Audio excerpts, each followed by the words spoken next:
Looking back, I don't see the story as a battle over a car, though that was the spark. It was a reckoning with the question every homeowner in an HOA eventually faces. How much control are you willing to surrender for the sake of order? And what happens when those given authority mistake it for ownership? For me, the answer was simple. I had already spent years enforcing laws built to protect the vulnerable.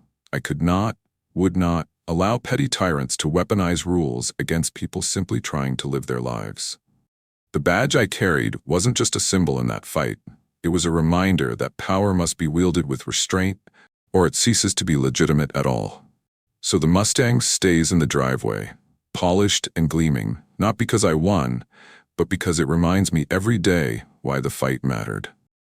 And I can't help but ask, in your neighborhood, if the rules turned against you, would you stand your ground or would you hand over the keys? In the days after that showdown, the neighborhood felt lighter, as if a weight had finally been lifted. Curtains that had been drawn against suspicion were opened. People stepped into their yards without checking over their shoulders. The HOA president's confident strut had been replaced by an uneasy silence whenever she walked past a cluster of neighbors. What had started as one man defending his car had become the seed of something bigger. A collective refusal to be governed by fear. Petitions circulated. Neighbors who had once avoided direct confrontation now signed with steady hands. They remembered the fines taken from seniors on fixed incomes, the frantic calls from parents told to repaint trims or hide their children's toys, the quiet families who had moved away rather than fight. The petitions demanded accountability, an independent audit of association finances, transparent records of violations and fines, and a recall vote for the board members who had overseen the intimidation. When the results of independent audit arrived, the findings were not kind. The treasurer's books contained unexplained payments, invoices with no vendors attached, and several transfers that raised red flags. Those funds, once thought to be reserved for common area maintenance and community improvements, had been funneled into personal accounts and vanity projects that no one could recall approving. The treasurer resigned quietly 1 week after the audit was released. The HOA president followed soon after, citing personal reasons. Personal reasons became the neighborhood's euphemism for being caught. The neighborhood was silent. You could have heard a pin drop.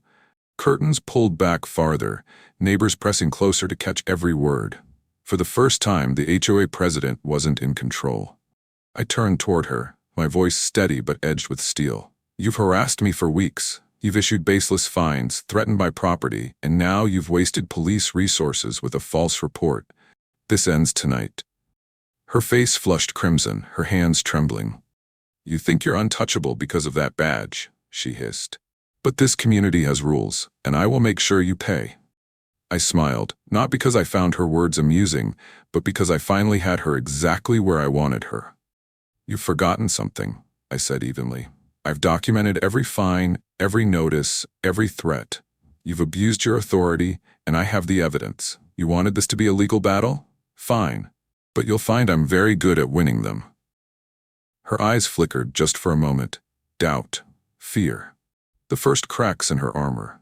She opened her mouth to argue, but the weight of the neighbor's stares silenced her. They weren't standing with her anymore. They were watching her downfall. The son tugged on her sleeve, his cocky demeanor shattered. Mom, let's just go, he whispered. The moment the call went through, I felt a strange calm settle over me. For weeks I had endured their games, the fines, the notices, the surveillance, the threats. And now here she was, escalating it to a level she could never control. The irony was almost poetic. Minutes later, the first squad car rolled into the neighborhood, lights flashing, siren off. But the effect was the same. Every curtain in the cul-de-sac twitched. Neighbors peeked out, their faces pressed to glass, eager to see who had finally crossed the infamous HOA president. She raised her chin like a queen summoning her army. Over here, she called, waving the officers toward my driveway. That's the man. He's hiding stolen property in plain sight. I demand you take action immediately. The officers glanced at her, then at me, then at the Mustang gleaming in the sunlight. They didn't move forward. They didn't slap on cuffs or pull out tickets. They just stood there, waiting. That's when I stepped forward. "Evening, gentlemen," I said, pulling out my badge. "Chief of Police, this is my residence, and that," I pointed at the car, "is my legally registered vehicle." The air shifted instantly. The president's confident smirk faltered, her son's posture stiffening as the weight of what I'd revealed sank in. Her smile turned thin, venomous. "Then we'll let the authorities handle this." And with that, she pulled out her phone and called the police. I stood there watching her bark into the phone about how I was harboring stolen property and endangering the neighborhood with an illegal vehicle. Her son leaned against the hood again, like he already owned it, his smirk wider than ever. In that moment, I knew I had crossed a line with her. She wasn't just trying to bully me into submission, she wanted to ruin me. But what she didn't know, what made this entire charade almost laughable, was that when she called the police, the call would end up on my desk. Because I wasn't just another homeowner. I wasn't just another target. I was the police chief. Then came the incident that changed everything. One afternoon, I pulled into the driveway and found the HOA president herself waiting, her son at her side. She didn't smile. She didn't wave. She went straight to the point. "This car doesn't belong here," she said. Her voice was sharp, each word clipped like a blade. Her son smirked behind her, his eyes locked on the Mustang. I told her flatly that it was my property, purchased legally, insured, and parked in compliance with every regulation that mattered. But she shook her head. "The board has decided it's disruptive to the community. My son has taken a liking to it. We can resolve this without further conflict if you're willing to be reasonable."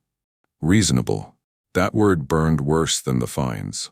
She wasn't asking. She was demanding that I hand over the keys to my car, my dream, my years of sweat and sacrifice, just to appease her entitled child. I refused. Of course I refused. The HOA's letters kept coming. One claimed my garage door was the wrong shade of white. Another said my lawn had been measured at 1 inch above regulation length. Each one came with a fine attached, stacking like bricks on my back. I talked to neighbors, but most shrugged or whispered their sympathies. They knew what I was up against. Everyone had a story. A swing set removed for being too tall, a family forced to repaint their shutters because the color was too bold. The HOA ruled with fear, and most people simply chose to comply rather than fight. But I wasn't built that way. The breaking point came one Saturday morning. I walked outside to find a bright orange notice taped to my front door. The word foreclosure was printed in bold letters across the top. According to the notice, my repeated violations and unpaid fines had put my property at risk of legal seizure. Foreclosure. Over a car parked in a driveway. The fury that surged through me in that moment was like fire in my chest. I ripped the notice down, crumpled it in my fist, and swore that they wouldn't break me. If they thought I'd just roll over, they had picked the wrong target. I started keeping a folder of every letter, every violation, every absurd claim. At first, it was just a precaution. But I knew from the way they escalated so quickly that this was more than a misunderstanding. This was personal. The boy, the president's son, wasn't subtle about it either. He'd walk past my driveway, eyes locked on the car, his fingers grazing the hood when he thought I wasn't looking.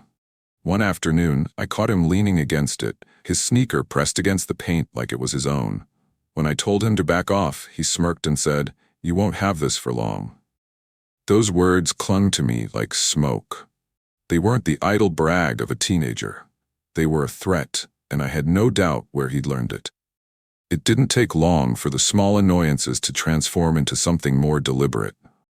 At first, it was the note under my windshield wiper telling me that sports cars don't fit the character of the neighborhood. Then a warning letter appeared in my mailbox, stamped with the HOA's letterhead. The claim was that my Mustang violated community guidelines by being an unsightly nuisance when parked outside the garage. Unsightly. That's the word they used. My Mustang wasn't rusted, it wasn't broken down, it wasn't leaking oil onto the driveway. It gleamed. It was cleaner than half the cars in that neighborhood combined. Yet here I was, being accused of lowering property values simply by letting it breathe fresh air. At first, I ignored it. A warning wasn't worth my time. I assumed it was a scare tactic, a way of reminding me that the HOA existed. But then came the fines. A neat little slip of paper demanding $100 for non-compliance. A week later, another one, 150. They didn't even wait for me to appeal the first before issuing the second. I didn't think much of it at first. After all, a beautiful car attracts attention. But then the small things began. A note tucked under the wiper, a muttered comment as I walked by. A neighbor quietly warning me that the HOA president had a reputation for making life difficult if she didn't get her way. I brushed it off, not wanting to sour my fresh start. Still, the neighborhood's perfect exterior hid cracks I was only beginning to see. Lawns had to be cut to a precise length. Trash bins left out too long were met with warnings. Even the color of porch lights was dictated by the association's rules. It was control disguised as order. And though I had read the handbook, I hadn't expected it to be enforced with such intensity. I should have realized sooner that the Mustang wasn't just a car in their eyes. To them, it was a target. A symbol of something they couldn't control and therefore couldn't stand. What began as whispers and glances was about to spiral into a confrontation I never could have predicted. For as long as I could remember, my dream had been simple. A home of my own, with space to breathe and a garage big enough to hold the car I cherished most, my classic Mustang. It wasn't just a machine to me. It was years of hard work, sweat, and sacrifice embodied in gleaming paint and polished chrome. Every time I turned the key, it reminded me why I pushed through long shifts and endless nights. It wasn't about vanity, it was about pride. When I finally moved into my new neighborhood, it seemed like the perfect place to settle down. Tree-lined streets, manicured lawns, and quiet evenings where families walked their dogs and waved politely at each other. The houses stood in uniform rows, each one nearly identical, as though cut from the same template. To most, it was a picture-perfect suburban dream. To me, it was a chance to finally exhale. At first, life was peaceful. My neighbors smiled, kids played in the cul-de-sac, and the HOA seemed like nothing more than a distant formality. Rules written on paper, but rarely enforced. I parked my Mustang in the driveway on weekends, polishing it until it reflected the sunset, like molten gold. People would slow down as they passed, heads turning, eyes lingering a second longer than usual. Sometimes I caught whispers, admiration, mixed with something else I couldn't quite place. There was one family in particular I noticed early on. The HOA president, a woman who carried herself with an air of authority, and her teenage son who strutted around like he already owned the world. They didn't wave when others did. They didn't smile. Instead, their eyes followed my car like hawks circling prey. The boy especially seemed fixated on it, his expression sharp, greedy, and strangely entitled. It started with something so small, I almost laughed it off. A scratched note slipped under my windshield wiper, scrawled in bold letters, "That Mustang doesn't belong here." At first, I thought it was a prank, maybe a jealous neighbor. But then came the knock at my door, the HOA president standing there with her son, demanding I hand over the keys to the car I'd worked my whole life to own. And when I refused, she called the cops. What she didn't know was that the call would land on my desk. So how far can entitlement really go?